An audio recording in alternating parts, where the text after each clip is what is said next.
In gaming, you don't always get what you pay for. Welcome to WatchMojo.com, and today we're counting down our picks for the top 10 video games that should have never been full priced.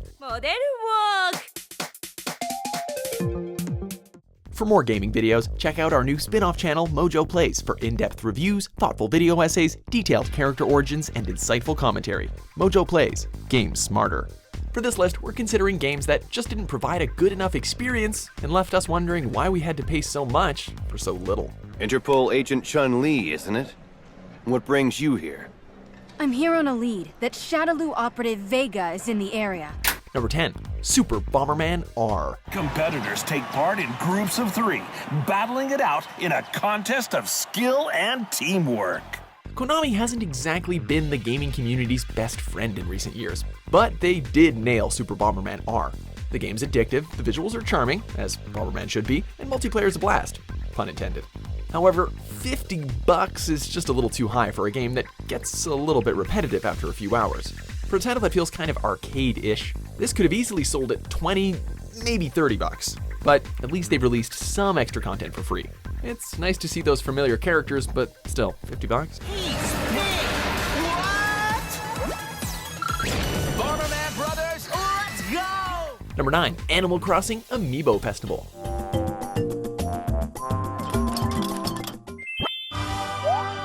It's so hard to hate on the Animal Crossing games when they're just so damn cute.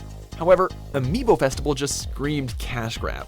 For $60, you get Isabelle and Digby amiibos. And for the rest of the collection, well, you're gonna have to pay extra for those. It's no surprise that this game comes off as kind of a total ripoff, especially when the developers themselves stated that they made the game just because they wanted to create more Animal Crossing amiibos. Why not make the game free to play and just make money off the plastic junk?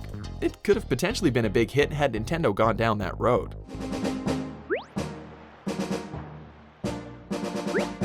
Number 8, No Man's Sky.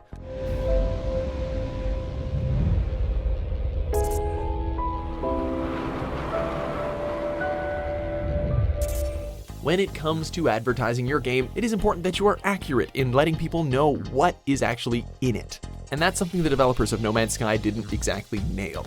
So to ask $60 for a game that no one really knew much about was a bold mistake. Top that with the absence of many features that were advertised, and many players felt cheated out of their money. It's nice to see that the game has a following, and that Hello Games is pushing out free updates that are admittedly high quality, but that initial punch to the wallet was very hard for a lot of people.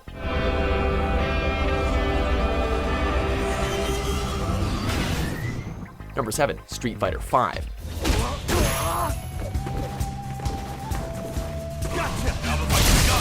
Oh, we could feel the backlash on this one. At launch, Street Fighter V was a disaster due to its absolute lack of content. Sure, it had a versus mode to let you play with friends, but was that really worth $60? Where's the arcade mode? Almost every fighting game has an arcade mode.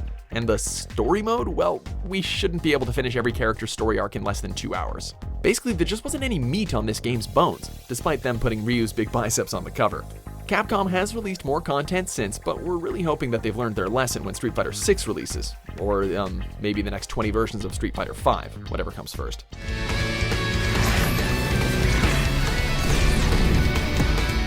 Number 6, 1-2 Switch.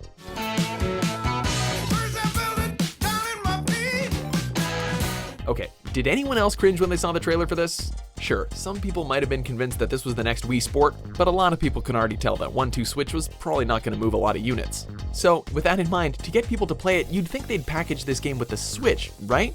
Nope, that'll be $50. What? For a game that is essentially a tech demo, that certainly was not worth the price for an already expensive console. Had Nintendo packaged the game with the Switch, reviews may have been a little bit more positive. Now it's simply the laughingstock of the library. 3, 2, 1, Number 5, Battleship. Laredo sends alien ship to the bottom. Alright, if you're buying a game based on a movie, we already have questions for you. That is, unless you bought Battleship, in which case, just our condolences, dude. Battleship demanded a full $60 price tag for a game that was just really bad. We don't know about you, but a game with a campaign that only lasts 4 hours, coupled with some of the messiest gameplay ever, well, we wouldn't even pay 10. Why would you anyway? There's not even a multiplayer mode, which was, kind of the entire point of the original board game, but that wasn't a shooter anyway.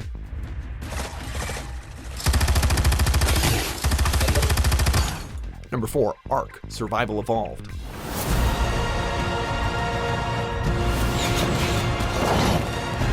Look, the whole drop into an unknown world, survive the mysterious land thing is nothing new. But aside from the prehistoric setting, why should we buy this? While ARK starts off alright when you play it for the first time, there's not much reason to stick around when the gameplay doesn't do much to differentiate itself from other survival games. On top of that, the DLC is just way too pricey. To buy the base game and all DLC is over $100, so just, like, no.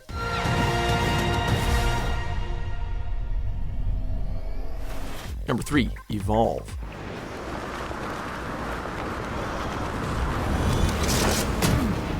You want to know what really sucks? Paying full price for an online multiplayer game, only to find that most of the content has been walled off into paid DLC. Well, that's pretty much what it felt like at launch.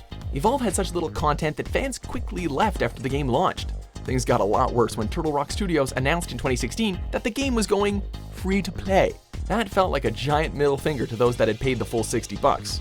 And what did they get? Just some extra goodies for their loyalty. Evolve was just underwhelming until the end.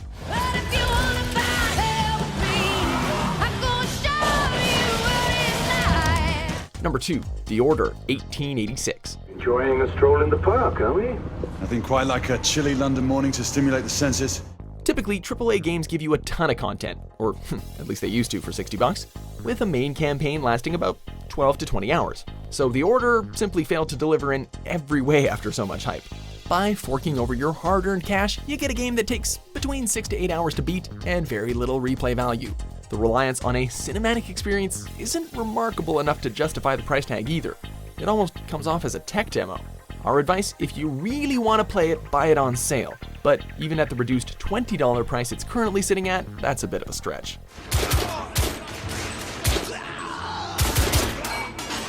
Number 1, Star Wars Battlefront EA series.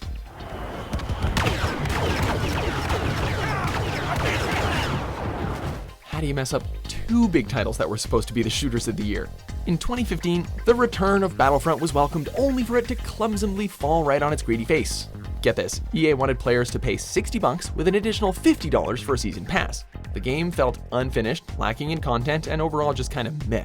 Then, for what was supposed to be an apology for 2015's game, Battlefront 2 tricked millions of players when they discovered that the game relied on a pay-to-win system with star cards and loot boxes. In the span of 3 years, players were robbed of $60 not once, but twice. The Force was certainly not with these games.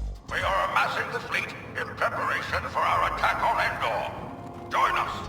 Do you agree with our picks? Check out these other great clips from WatchMojo and subscribe for new videos every day.